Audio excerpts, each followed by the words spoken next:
Hey everyone, in this video I'll show you how to download data from Instagram. Let's get started. First, open Instagram and tap your profile icon at the bottom right. Then tap the three horizontal lines at the top right to open the main menu. From here, select Account Center. Then, inside the Account Center, tap on your information and permissions. Then choose Export your information. Instagram may ask you to sign in again for security. Just log in to confirm. Now, tap on Create Export and pick your Instagram account if you have more than one. You'll see two options, Export to device or Export to external service. For this tutorial, we'll select Export to device. Next, tap Start Export.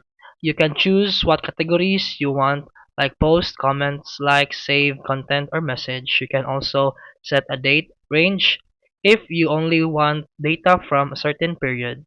And after that, Instagram will now prepare your report. This can take a few minutes to several hours. Then it's ready. You'll get a notification by email and you can download the file directly to your device. And that's it for today's video. If you found this helpful, please like and subscribe for more videos. See you in the next one.